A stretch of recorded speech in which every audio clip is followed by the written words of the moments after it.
नमस्कार, ताल ठोक के देख रहे हैं आप। मैं हूं आपके साथ रोहित सरदार। यूपी में गाजियाबाद से गाजीपुर तक और गोरखपुर से ग्रेटर नोएडा तक पब्लिक प्राइवेट स्कूलों की मनमानी से तंग है।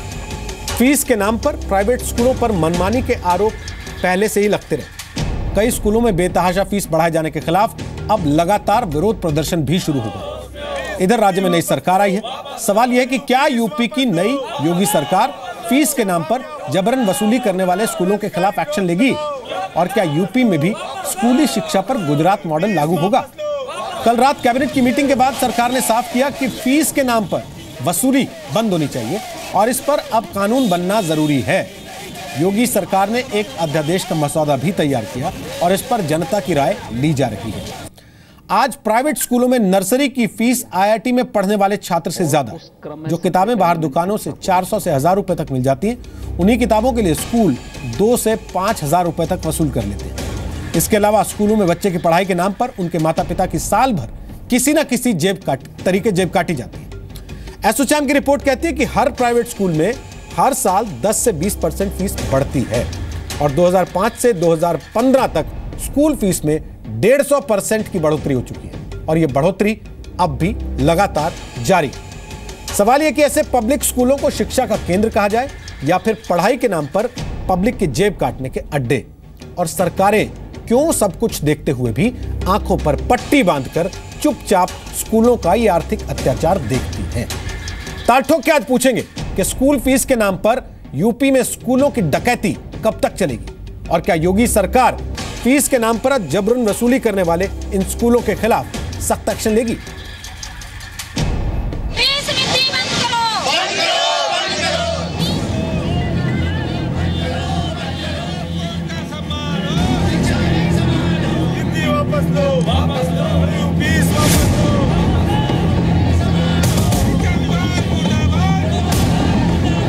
प्रेजेंटेशन हम लोगों ने लेना प्रारंभ किया है और उस क्रम में सबसे पहले मैंने शिक्षा को ही चुना है। यहाँ की प्राथमिक, यहाँ की माध्यमिक, यहाँ की उच्च शिक्षा, यहाँ की प्राविधिक शिक्षा, यहाँ की व्यावसायिक शिक्षा, यहाँ की चिकित्सा शिक्षा, इन सभी को हम लोगों ने लिया है। आप हर साल 25% फीस बढ़ा देंगे। हर साल आप एक साल एडमिशन होगा, अगले साल फिर आपको एडमिशन कराना पड़ेगा, उसकी अलग से फीस देनी पड़ेगी। ये थोड़ा सी चीज अच्छी नहीं है।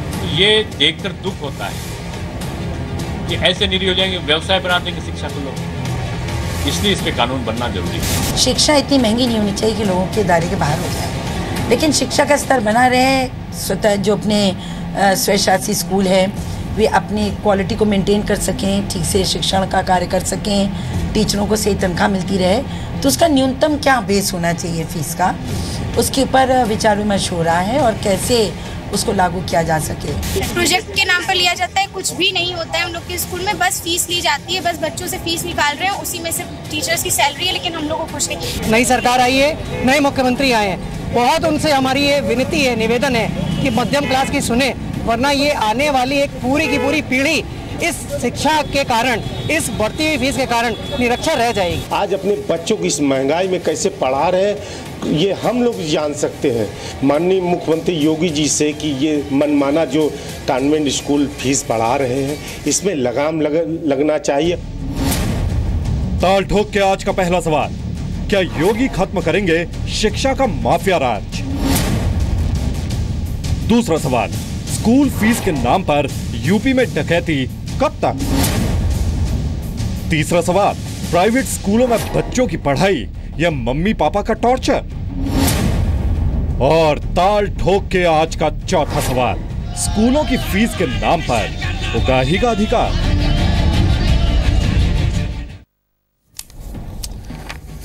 तो आपको बता दें कि जी न्यूज इस बात का हमेशा ख्याल रखता है कि जो खबरें हम आपको दिखा रहे हैं उसमें कोई मिलावट नहीं, वो आपके भरोसे पर खरी उतरे। लिहाजा हम आपको यह बताते हैं कि जो खबर हम दिखा रहे हैं उसमें हमारा रिपोर्टर खुद मौके पर मौजूद था या नहीं था, उसमें हमने एक्सपर्ट्स की राय ली है या नहीं ली है, वो तकनीकी तौर पर सारी कसौटियों पर खरी उतरती है या नहीं उतरती है। लिहाजा आज जो खबर हम लेकर आए हैं, जिस खबर पर हम ये बहस करने वाले हैं, वो सारे पहलुओं पर, विश्वसनीयता की कसौटियों पर खरी उतरती है। हमारे साथ श्रीकांत शर्मा है जो उत्तर प्रदेश के ऊर्जा मंत्री हैं और यूपी सरकार के प्रवक्ता भी हैं। स्वागत है श्रीकांत शर्मा आपका। कुछ देर के लिए वो इस चर्चा में हमारे साथ शामिल होंगे और उनके बाद नूपुर शर्मा बीजेपी की नेता हैं, प्रवक्ता हैं पार्टी की, 2008 में डूसू की अध्यक्ष रही हैं, वो इस मामले पर बीजेपी का पक्ष रखेंगी। संजय अग्रवाल हमारे साथ होंगे, राष्ट्रीय सचिव हैं समाजवादी पार्टी के, वो समाजवादी पार्टी का पक्ष रखेंगे। आरसी जैन हमारे साथ हैं, अध्यक्ष हैं पब्लिक स्कूल मैनेजमेंट संघ के, और अतुल श्रीवास्तव हमारे साथ होंगे, वो अध्यक्ष हैं पेरेंट्स एसोसिएशन नोएडा स्कूल्स के। हमारे साथ प्रमोद शर्मा है मेरे सहयोगी, वो नोएडा में इस वक्त एक स्कूल में मौजूद हैं, और साथ ही राहुल सिन्हा मेरे सहयोगी इस वक्त न्यूज रूम से हमारे साथ मौजूद हैं, जो लगातार लंबे समय तक शिक्षा व्यवस्था पर नजर बनाए रखे हैं, कवर करते हैं। अश्विनी गुप्ता भी हमारे साथ इस वक्त मौजूद हैं, वो भी एनसीआर के ही एक स्कूल से मौजूद हैं, हम स्कूल का नाम नहीं देना चाहेंगे यहां पर। सबसे पहला सवाल श्रीकांत शर्मा, क्योंकि आप 5 से 7 मिनट के लिए हमारे साथ हैं, मैं आप ही से पूछना चाहता हूं, योगी सरकार की प्रायोरिटीज में यह चीज कम से कम दिखाई दे रही है कि उत्तर प्रदेश में नोएडा गाजियाबाद में खासतौर पे कम से कम जो लूट चल रही है स्कूल फीस के नाम पर, उसको वो रोकना चाहते हैं। क्या आपके पास कोई रोड मैप है उसके लिए?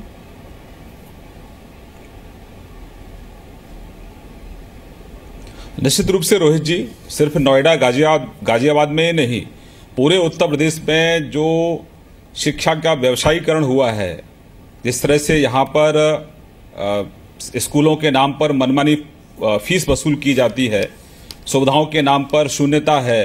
कुछ अच्छे स्कूल भी हैं जो बहुत अच्छा काम कर रहे हैं, लेकिन ज़्यादातर ऐसे स्कूल हैं जो सिर्फ शिक्षा के नाम पर मोटी फीस वसूल करते हैं, और जो मानक तय किए गए हैं प्राइवेट स्कूल्स के, उन मानकों पर खरे भी नहीं उतरते हैं, क्योंकि हर स्कूल का एक कोटा फिक्स है जहां आपको गरीब बच्चों को एडमिशन देना ही देना है। वो गरीब बच्चों को एडमिशन सिर्फ कागजों में देते हैं, ईमानदारी से गरीब बच्चों को एडमिशन वहां नहीं मिलता है।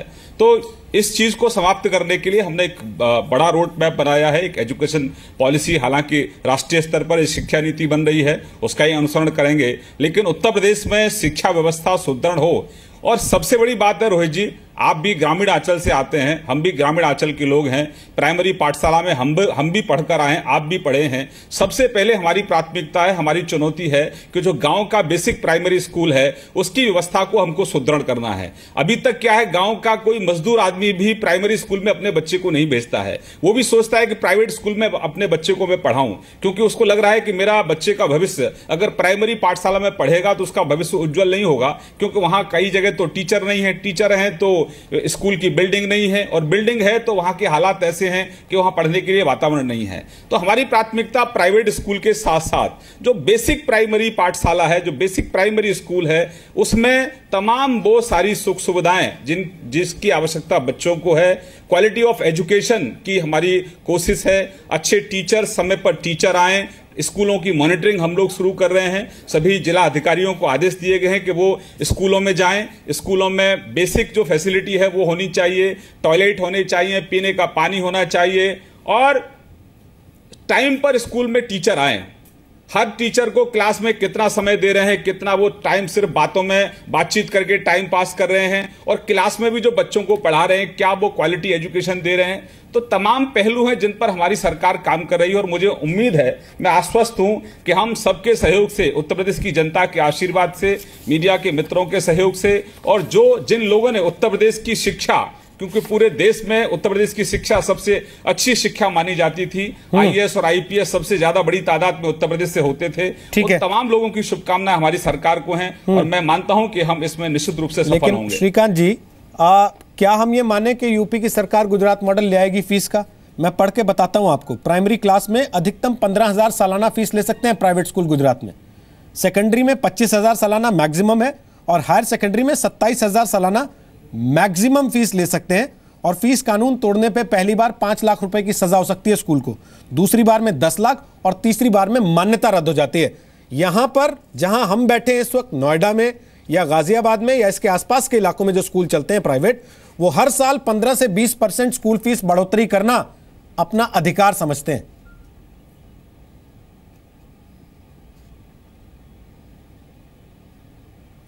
रोहित जी, सही जानकारी दे रहे हैं आप। हर साल 25% फीस बढ़ाते हैं लोग, और मैं सिर्फ एक राज्य के मॉडल की बात नहीं कर रहा हूं। हम लोगों ने गुजरात को भी स्टडी हम लोग कर रहे हैं, हम लोग मध्य प्रदेश को भी स्टडी कर रहे हैं, महाराष्ट्र को भी स्टडी कर रहे हैं, गोवा को भी स्टडी कर रहे हैं। बेहतर से बेहतर शिक्षा हम लोग उत्तर प्रदेश में देना चाहते हैं।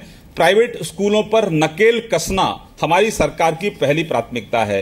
ये जो दादागिरी होती है, जो लूटने की दादागिरी होती है, अनावश्यक रूप से जबरदस्ती कुछ चीजें थोपने की आवश्यकता होती है कि आप स्कूल से बैग भी लेंगे, किताब भी लेंगे, आप जूते भी लेंगे, सॉक्स भी लेंगे, यूनिफॉर्म भी लेंगे, हर चीज आपको स्कूल से मैंडेटरी होती है। ऐसा नहीं है। हम व्यवस्था को बदलने का प्रयास कर रहे हैं। अभी हमारी सरकार अभी आई है, जर्जर व्यवस्था हमको मिली है, इसको सुदृढ़ करने का प्रयास कर रहे हैं। जब हम आपसे अगले सेशन में मिलेंगे तो निश्चित रूप से हमने जो जो इनिशिएटिव्स लिए हैं शिक्षा व्यवस्था को बेहतर करने के लिए, प्राइवेट स्कूलों की के ऊपर नकेल कसने के लिए, मुझे लगता है कि परिणाम आपको जमीन पर दिखेंगे। ये सरकार बोलती कम है, एक्ट ज्यादा करती है, और हम इसमें विश्वास भी करते हैं क्योंकि ये सबसे जुड़ा मुद्दा है। ये किसी एक व्यक्ति का या किसी एक समाज का मुद्दा नहीं है। ये मैं तो कहता हूं कि ये आने वाले भविष्य के साथ जुड़ा मुद्दा है। अगर हम अच्छी क्वालिटी की एजुकेशन नहीं देंगे, ये लूट खसूट को समाप्त नहीं करेंगे, तो फिर हम अच्छे भविष्य की कल्पना कैसे कर सकते हैं। श्रीकांत शर्मा, मेरा आखिरी सवाल है आपसे। मुझे याद है पिछली बार आप और हम जब शिक्षा के विषय पर चर्चा कर रहे थे, तब आप विपक्षी पार्टी के प्रवक्ता के तौर पर उस कार्यक्रम का हिस्सा थे। इलाहाबाद हाईकोर्ट ने कहा था यूपी सरकार से, अपने सारे अफसरों से कहिए कि आपके बच्चे सरकारी स्कूलों में पढ़ेंगे। अब आप सरकार में हैं, क्या वो आदेश अब अमल में आएगा?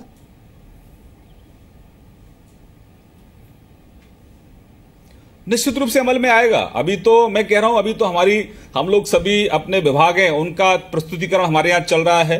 कहाँ क्या क्या कमियां हैं, पूर्ववर्ती सरकारों ने कहाँ क्या क्या गलतियां की हैं, इनको सुधारने के लिए एक बेहतर तरीके से एक बड़ा रोड मैप लेकर आएंगे। रोहित जी, आपके सामने भी चर्चा करेंगे।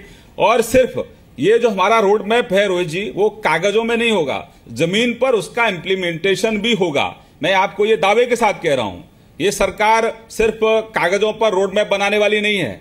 रोड मैप बनाकर नीचे तक उसको कैसे लागू किया जाएगा, उसके लिए भी उसमें प्रावधान हम लोग लेकर आ रहे हैं। तो मनमानी अब उत्तर प्रदेश में किसी की चलने वाली नहीं है। जो उगाही करते हैं स्कूलों के नाम पर, प्राइवेट स्कूलों के नाम पर, वो उगाही बंद होगी। जिस आदेश की आप बात कर रहे हैं, उस आदेश का भी अनुपालन होगा। और एक कोर्ट का और आदेश था कि आप स्कूल में टाट पट्टी तक नहीं मुहैया करा सकते, तो आप क्या कर सकते हैं, हम उस पर भी काम कर रहे हैं। बड़ी तादाद में ऐसे प्राइमरी स्कूल हैं रोहित जी, जहां बिजली के कनेक्शन तक नहीं है, तो पहली प्राथमिकता बिजली के कनेक्शन भी देना है। टॉयलेट वहां बच्चियों के लिए अलग हो, लड़कों के लिए अलग हो, एजुकेशन सिस्टम ठीक हो, सही समय पर सब लोग स्कूल आए।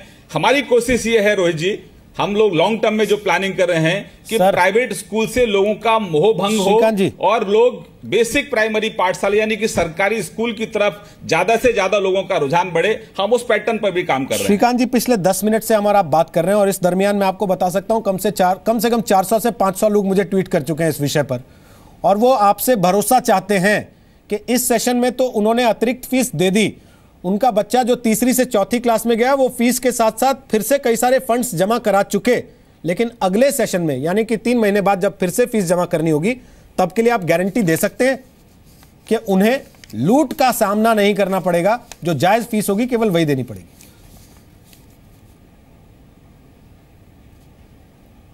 निश्चित रूप से मैं आपको आश्वस्त कर सकता हूं, आपके माध्यम से उत्तर प्रदेश के प्रत्येक नागरिक को आश्वस्त कर सकता हूं। और अभी आपने ट्रेलर देखा है, मतलब उत्तर प्रदेश की जनता ने ट्रेलर देख लिया है कि किस तरीके से कानून को स्थापित करने का हमारा काम चल रहा है। कानून से ऊपर कोई नहीं है। जो कानून का उल्लंघन करेगा, चाहे किसी भी क्षेत्र का क्यों ना हो, उसके खिलाफ सख्त कार्रवाई होगी। हमने नकल पर जिस तरह से अभियान हम लोग चला रहे हैं, हमने नकल वाले सेंटरों को बिल्कुल ब्लैकलिस्ट किया है। जिन सेंटरों में नकल चली है उनके खिलाफ FIR भी कर रहे हैं। तो अभी देखिए, तेल की धार देखिए। मैं ज्यादा बड़ी बातें नहीं करूंगा, लेकिन आपके माध्यम से आपके दर्शकों को इतना आश्वस्त जरूर कर सकता हूं कि आप आशीर्वाद बनाए रखिए। जो आपकी अपेक्षा है, जो उम्मीद है आपकी, हम उन पर खरा उतरने का प्रयास करेंगे। बहुत बहुत शुक्रिया श्रीकांत शर्मा, हमारे साथ आप आए इस कार्यक्रम में। आपने जनता को भरोसा दिया, विश्वास दिलाया। लोग उम्मीद कर रहे हैं, बहुत सारी उम्मीदें लोगों की आपसे, और आपने कहा ट्रेलर दिखा दिया आपने, तो लोगों की उम्मीदें और ज्यादा हैं। हमारी शुभकामना आपके साथ है कि आप जो वादे कर रहे हैं उनको पूरे कर सकें। धन्यवाद आपका। हम आगे इस बहस में बढ़ते हैं। अजीत जी हमारे साथ आ गए हैं। इसके पहले मैं अपने सहयोगी संवाददाताओं के पास जाऊं। आप पेरेंट्स को रिप्रेजेंट करते हैं, उन अभिभावकों के प्रतिनिधि हैं जो लगातार सड़कों पर आ रहे हैं, स्कूलों के बाहर नारे लगा रहे हैं, धूप में खड़े हो रहे हैं कि भाई हमारी जेब तो मत काटो फीस के नाम पर। क्या हो रहा है जरा बताइए। सर, नियम कानून तो काफ़ी हैं। फी रेगुलेशन एक्ट आना चाहिए गुजरात के तर्ज पर, आई एग्री, पर जो नियम कानून ऑलरेडी हैं उनका इम्प्लीमेंटेशन भी बहुत बड़ी समस्या है। गवर्नमेंट ऑर्डर्स हैं जो कहते हैं कि क्लास 6 से पहले एनुअल डेवलपमेंट चार्ज नहीं लिया जाना चाहिए, लेना भी चाहिए तो ₹5, 10 और 15, 6 to 8, 9 to 10th, 11th and 12th के लिए लिया जाना चाहिए। पर स्कूल्स इस बात को मानने से मना कर देते हैं। हम लोग जेडीई से शिकायत करते हैं, जेडीई एक ऑर्डर इशू करते हैं कि हाँ ये ऑर्डर गवर्नमेंट ऑर्डर स्कूल पे एप्लीकेबल है। स्कूल उस बात को केवल इतना इम्प्लीमेंट करता है, कहता है कि जेडीई ने लिख दिया अब हम एनुअल डेवलपमेंट चार्ज ले सकते हैं। हम इस बात को नहीं मानेंगे कि 6 से पहले नहीं ले सकते, हम इस बात को नहीं मानेंगे कितना लेना चाहिए। सीबीएसई गाइडलाइंस कहती हैं कि fee should be commensurate with the facilities provided. Sir, facilities कुछ नहीं देते। First of all, how do we justify कि फ़ी जो ले रहे हैं वो जस्टिफाइड है? हम इस जस्टिफिकेशन का, अकाउंट्स ट्रांसपेरेंसी का स्कूल से 2 साल से डिमांड कर रहे हैं। स्कूल कोई ट्रांसपेरेंसी या कोई अकाउंट ट्रांसपेरेंसी खोलने के लिए या फी जस्टिफिकेशन के लिए कुछ भी रिप्लाई देने के लिए हमको नहीं देता है, ना स्पष्टीकरण देता है। कहता है हम देंगे तो जेडीई को देंगे। हमने एक आरटीआई फाइल की, हमने जेडीई को आरटीआई फाइल की, जेडीई ने 2 महीने बाद तो उसका रिप्लाई दिया, और रिप्लाई क्या दिया उन्होंने, फॉरवर्ड कर दिया स्कूल को कि आप इसका जवाब पेरेंट्स को दें। स्कूल कहता है हम जवाब देने के लिए बाध्य नहीं है। जैन साहब, ऐसे में पेरेंट क्या करेगा? सड़क पे नहीं उतरेगा, नारा नहीं लगाएगा तो कहाँ जाएगा? देखिए, सबसे बड़ी बात यह है कि जो योगी जी ने किया है उसका मैं स्वागत करता हूं, पर उसके साथ साथ आपको उसे जानकारी में दे दूं कि जब दिल्ली में 6 पे कमीशन लागू हुआ था तो हाई कोर्ट ने इनिशिएट लेते हुए ये तय किया था, और एक जस्टिस अनिल देव सिंह कमेटी बनाई थी, उसको ये कहा गया था कि how much fees is required for implementing the 6 pay commission to each and every school in reference of model school. Model school के केस में सुप्रीम कोर्ट ने डिसीजन दिया है कि जो स्कूल जितनी जो जिस प्रकार की सुविधाएं देता है उसके हिसाब से वो फीस तय कर सकता है, और ये बहुत अच्छा डिसीजन था जस्टिस अनिल देव सिंह ने। पर उन्होंने जो उनका दायरा था उससे बाहर जाकर के काम किया। अब जो 15,000 रुपए की कैपिंग की है गुजरात ने की है, इससे पहले मैं एक चीज और बताना चाहता हूं कि तमिलनाडु ने 99 में एक ऑर्डर निकाला था, और उसने ये ऑर्डर निकाला था कि एक स्कूल अगर 100 रुपए फीस लेता है तो 50 रुपए सैलरी पे खर्च करेगा, 15 रुपए फर्दर डेवलपमेंट पे खर्च करेगा, 15 रुपए उस पे अपना क्या कहते हैं डे टू डे खर्च पे करेगा, और 15 रुपए लैब पे खर्च करेगा, 5 रुपए जाएगा सोसाइटी को। मेरा ये मानना है कि आप कैपिंग करें, मैं इससे बहुत संतुष्ट हूं, क्योंकि मैं खुद ये दुखी हूं कि जो आज दिल्ली में या पूरे हिंदुस्तान में 25% बच्चों का बोझ, ये जो 75% बच्चों के ऊपर डाला जा रहा है, सरकार उसकी जिम्मेदारी खुद क्यों नहीं उठाती? जो 75% बच्चे आज फीस दे रहे हैं वो इस बात से अनभिज्ञ है कि 25% जो फ्री में बच्चा पढ़ रहा है सरकार उसका 1 रुपया नहीं देती और 25% के ऊपर डाला जा रहा है। जिस दिन पेरेंट्स को ये पता चल जाएगा, सर जिस दिन ये पेरेंट्स को पता चल जाएगा कि 25% बोझ उनके ऊपर है, वो सरकार की तरफ इस लड़ाई को मोड़ देंगे। सर, मैं ये जानना चाहता हूं कितने माँ बाप अपने बच्चों को स्कूल भेजते हैं नोएडा या गाजियाबाद में घुड़सवारी सीखने के लिए, जिसके नाम पे उनसे 15,000 रुपए महीने की फीस ली जाती है? जो मैं ये नहीं कह रहा कि मैं सभी स्कूल की तरफदारी नहीं कर रहा, पर कुछ स्कूल ऐसे हैं दे रहा उतनी फीस लेने की, कुछ स्कूल ऐसे आप देखिए नोएडा में चले जाएं, फैसिलिटी के नाम पे 6 लाख रुपए साल की भी पैकेज है, 50,000 रुपए महीना, बिल्कुल है। पर पेरेंट्स कौन जाता है वहां? जिसकी पेइंग कैपेसिटी है, जिसकी पेइंग कैपेसिटी नहीं है वो वहां जाएगा तो निश्चित रूप से शोर मचाएगा। मतलब तो ये नुपुर शर्मा के सबको फिर अपने बच्चों को सरकारी स्कूल में डालना चाहिए। सरकारी पढ़ाई का लेवल कुछ भी हो, वहां फीस तो कम से कम है, डालना चाहिए। फिर आपकी पेइंग कैपेसिटी नहीं है तो फिर क्यों अच्छे स्कूल के बाहर खड़े होकर नारा लगा रहे हैं? इसका मतलब तो मैं ये समझता हूं सरकारी स्कूलों में फीस है नहीं। एक सेकंड मैं कुछ बोल सकती हूँ प्लीज? सबसे पहली तो बात ये है कि कुछ पेरेंट्स की जो ये प्रोटेस्टिंग चल रही है, जिसको आप स्कूल फीस माफिया कह रहे हैं, वो इसलिए भी सामने आई है क्योंकि प्रॉफिटेरिंग हो रही थी।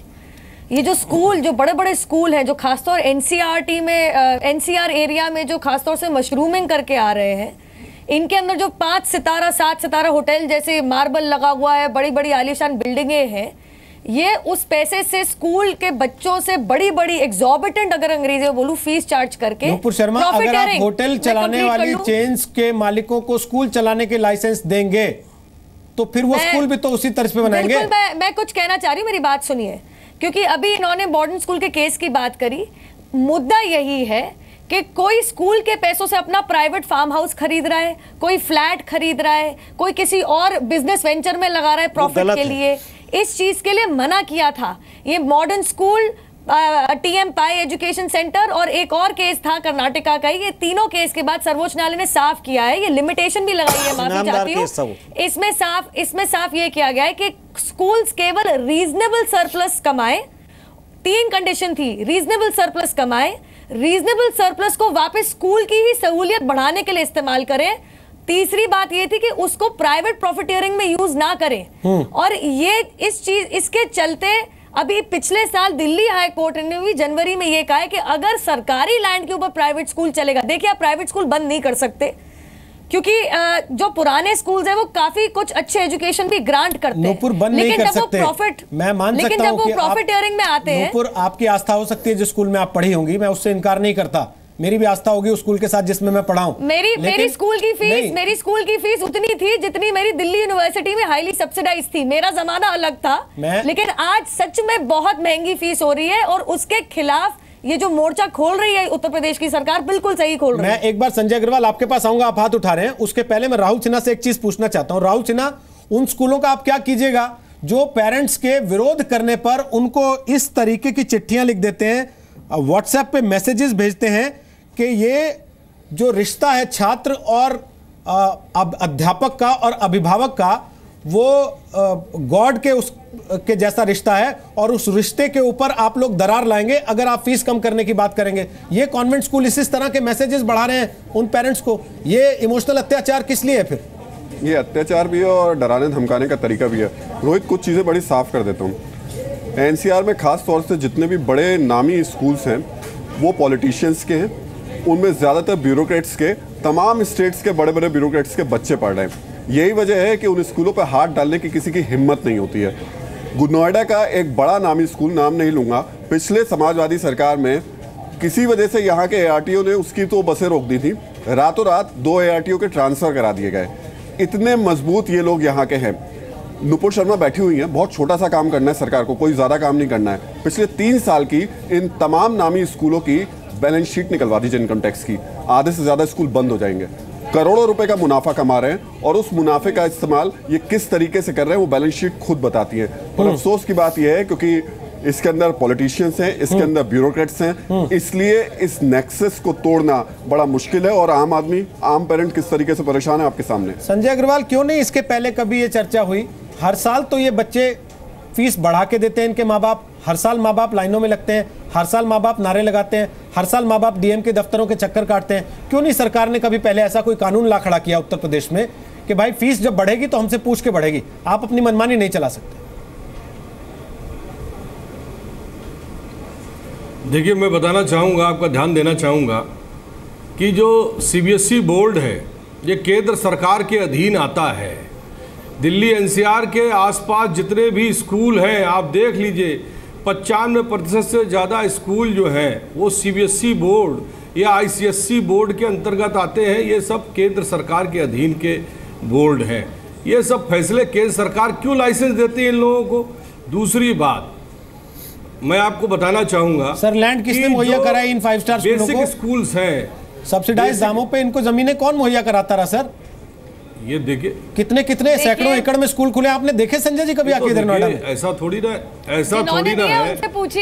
अरे आप बताइए, आप पिछली भाजपा सरकार देख लीजिए, जब उत्तर प्रदेश में रही या देश के किसी भी हिस्से में रही, चाहे आप चले जाइए मध्य प्रदेश, चाहे चले जाइए महाराष्ट्र में कीमती जमीनें बहुत सस्ते दामों में भारतीय जनता पार्टी ने दी।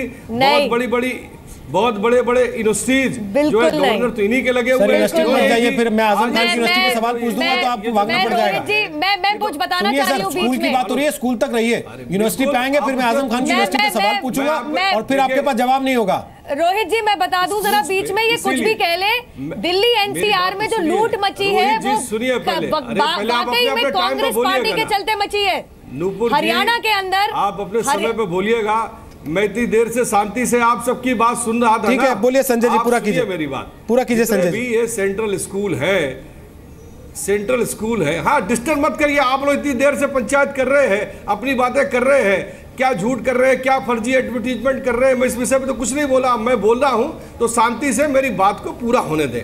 मैं आपको ये बताना चाहूंगा, आपका ध्यान दिलाना चाहूंगा कि समाजवादी पार्टी सरकार जो है, जो कहा वो किया, विकास कहा तो किया। अब उत्तर प्रदेश में संजय जी आप क्या ढोल पीट रहे हैं बैठ के अब यहाँ पे? किस मुद्दे पे आप बात कर रहे हैं? क्या बात करने लग गए आप? फिर आप कह रहे हैं कि मेरे को बोलने नहीं दे रहे। अरे मैं आपसे पूछ रहा हूँ, स्कूल फीस को बढ़ने से रोकने के लिए आप लोगों ने कुछ किया? आप कह रहे हैं हमने जो कहा वो किया, हमने विकास किया। सर मैं तो कह रहा हूँ आपने विकास के नाम पे स्कूलों को लैंड बांट दी, आज वो लूट रहे हैं, लोगों को खा रहे हैं। ये बताइए ना आपने फीस रोकने के लिए क्या किया उनकी? आप मिलकर के सारी प्लानिंग कर लिए। आप बोल रहे हैं तो मैं शांत हूं, मैं बोल रहा हूं तो आप सब डिस्टर्ब कर रहे हैं, मतलब क्या आपका? संजय जी सवाल तो पूछेंगे ना आपसे, या भाषण देने के लिए खुला छोड़ देंगे आपको? ऐसा है अगर आप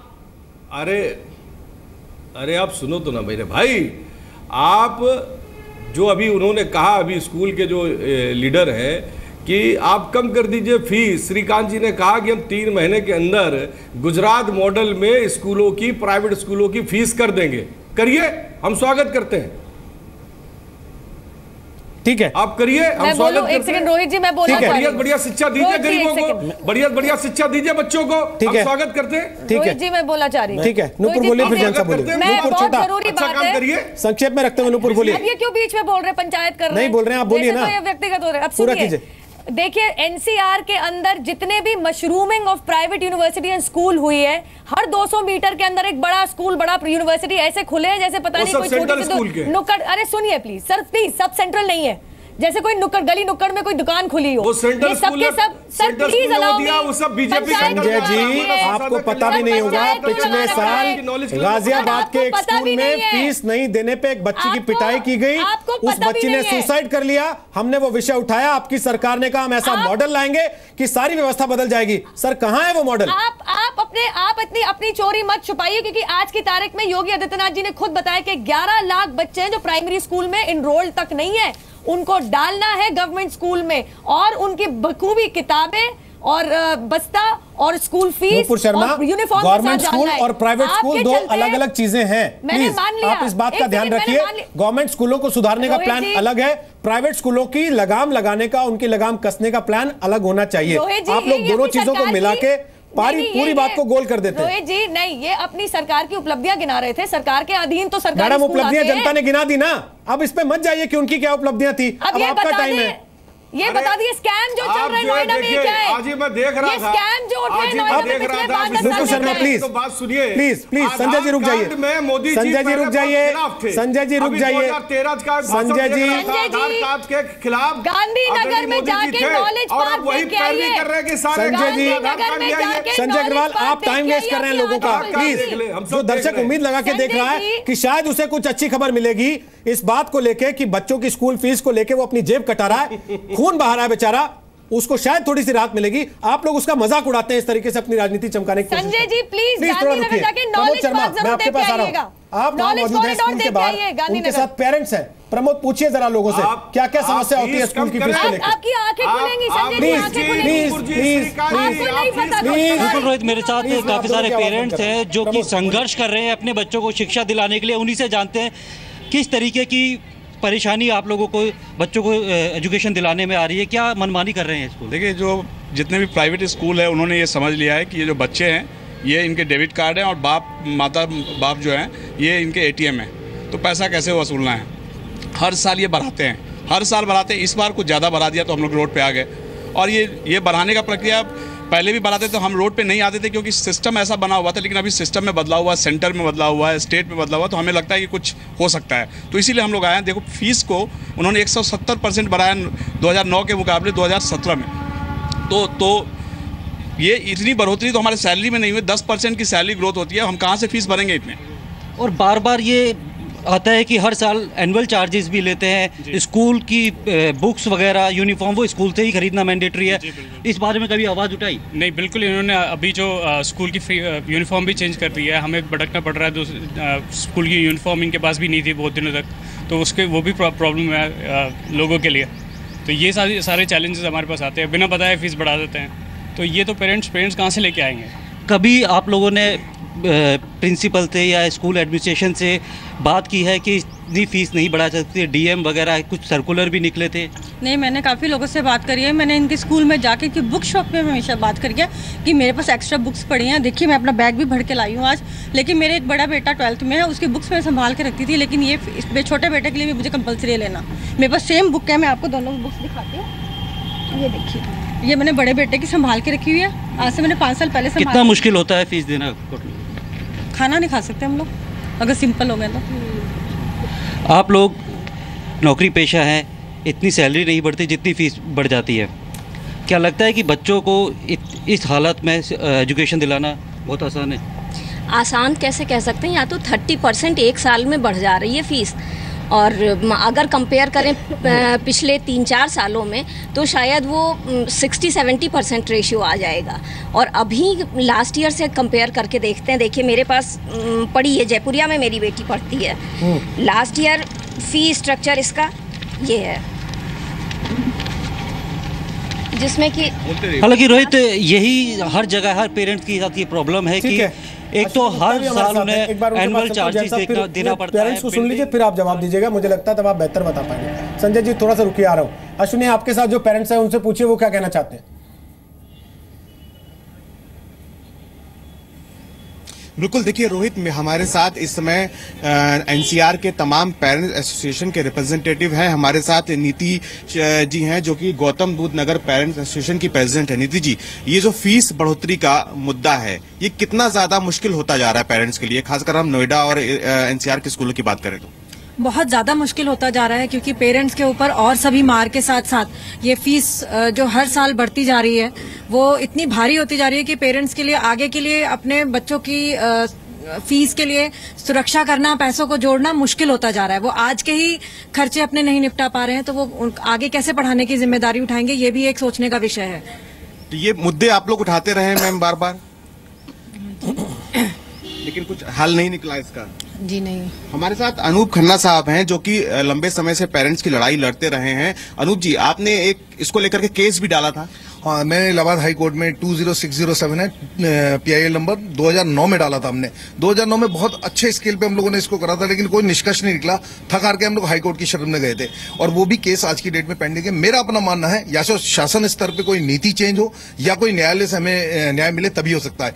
देखिए, बड़ा सिंपल सा फॉर्मूला है। मैंने तो एक इनको सजेशन भी दिया था कि क्यों ना ऐसा करा जाए, 2 बजे के बाद में इनकी स्कूल की बिल्डिंग्स खाली हो जाती हैं, वो एक मॉडल के तौर पे हम लोगों को पेरेंट्स एसोसिएशन को दे जाए। इनसे 100 रुपए ज्यादा हम टीचर्स को सैलरी देंगे और आधी फीस पर उसी स्कूल के उसी सिलेबस से हम पढ़ाएंगे और इनसे बेटर रिजल्ट दिखाएंगे। क्यों ना हो जाए एक लगान का 10-20 मैच। लेकिन ये ऐसा करने के लिए भी तैयार नहीं है हम लोग। अगर ये कहते हैं कि पॉसिबल नहीं है, स्कूल्स वाले कहते हैं हमारे लिए पॉसिबल नहीं है, हम तो करके दिखाने के लिए तैयार हैं। 2 बजे के बाद में बिल्डिंग्स खाली है, नहीं करते ये लोग। देखिए, मेरा ये मानना है कि ये समस्या का समाधान एकमात्र है कि जहां फीस पे कैपिंग करें वहीं साथ साथ आप सैलरी पे भी कैपिंग करें। अभी 7th पे कमीशन आने जा रहा है, उस पर 7th पे कमीशन में 2.67% सैलरी बढ़ जाएगी। तो वो कई बार मजबूरी होती है। अब सेंट्रल स्कूल का जो सेंट्रल गवर्नमेंट, उसकी 2 DA की किस्तें भी आती हैं, हर साल इंक्रीमेंट भी देना होता है। मैं खुद इस बात से चिंतित हूँ कि मेरे पास बहुत सारे पेरेंट्स आते हैं, पर उसका मैकेनिज्म ये नहीं कि आप दादागिरी करके फीस पे कैंप भी कर दें, स्कूलों का पक्ष भी सुनिए, वो सुविधाएं देते हैं उसके हिसाब से तय करें। स्कूल बढ़ा ले तो कोई दिक्कत नहीं, उसके सुनिए ना, दादागिरी करके सरकार रोक ले तो नहीं, उस पे ना आप सुनिए, दूसरे का पक्ष भी सुनिए ना। आप जो है ना, मैं ये कह रहा हूं कि जब सरकार इस प्रकार का मैकेनिज्म बनाए तो हम लोगों का पक्ष भी सुने। दिल्ली में आपको बता दूं कि 25 लाख बच्चा सरकारी स्कूल में पढ़ता है और 24 लाख पब्लिक स्कूलों में पढ़ता है। आप बंद कर दीजिए इन स्कूलों को, लाइए उनके लिए नए स्कूल। आज तक इस देश में किसी भी सरकार की शिक्षा जो है प्रायोरिटी पर रहा ही नहीं। साहब, जो किताबें बाहर 2000 रुपए की मिलती वो गलत है। स्कूल के अंदर 5500 रुपए की क्यों बेची जाती है? वो गलत है। ऐसे स्कूलों के खिलाफ एक्शन होना चाहिए। के ऊपर कि आपको वर्दी यहीं से लेनी होगी, आपको जूते यहीं से लेने होंगे, आपको किताबें यहीं से लेनी होंगी। सर, पेरेंट्स आगे आए ना उसके लिए, वो खड़े तो दरवाजे पे खड़े, सर नारा लगा रहे बेचारे। एक्शन ले, नौकरी छोड़ के सरकार एक्शन ले। आप देखिए तो क्या कर रहे हैं? सर, सरकार एक्शन ले उस पे, हम उसके साथ थोड़े हैं। सरकार एक्शन ले, कानून क्यों नहीं अपना काम करता? कानून उसमें अपना काम करे। कोई स्कूल अगर CBSE का ऑर्डर ये है, दिल्ली सरकार का ऑर्डर है, हर सरकारों का ऑर्डर ये है कि आप नहीं देंगे, फिर भी सरकार एक्शन लेना। सरकार क्यों वहां पे शांत बैठी है? सरकार एक्शन ले। बोलिए सर, आप बोलिए। रोहित जी, मैं आ रहा हूं आपके पास, नूपुर और संजय जी। सर, 7th पे कमीशन या salary is just an excuse. अगर मैं छोटा सा एक एग्जांपल देता हूं अपने स्कूल का, हमारे यहाँ 4,500 से 5,000 स्टूडेंट्स हैं, जिनसे 11,000 रुपये मासिक ट्यूशन फी ली जाती है, 45,000 रुपये एनुअल डेवलपमेंट चार्ज दिया जाता है। अगर आप कैलकुलेट करेंगे ये करीब 80 करोड़ रुपए पर एनम होता है। अगर टीचर्स की मैं बात करूं, हमें पता है करीब 150 टीचर्स हैं जिनको 30 से 35,000 रुपये सैलरी देते हैं। मैं 50,000 मान लूँ, 200 टीचर भी मान लूँ, तो भी 12 करोड़ रुपए होता है साल का। सर, ये 12 करोड़ और 80 करोड़ का गैप है सर। मैं मानता हूँ बहुत सारे स्कूल ऐसा करते हैं और उसमें सबको आप एक कैटेगरी में लाकर नहीं खड़ा कर सकते। मैं मानता हूँ जो 10-11,000 फीस है वो बहुत ज्यादा गलत है। आपको भी पता है कौन से स्कूल 4-5 हजार रुपए तक की फीस अगर है तो उसको भी पता है कौन से स्कूल। मैं मानता हूँ स्कूलों पब्लिक स्कूल की एसोसिएशन भी है सर। हाँ बिल्कुल। आप लोग क्यों नहीं अपने लेवल पे तय कर लेते कि हम फीस की कैपिंग कर लेते हैं? क्यों आप चाहते हैं कि सरकार 2 साल से इसका स्पष्टीकरण मांग रहे हैं?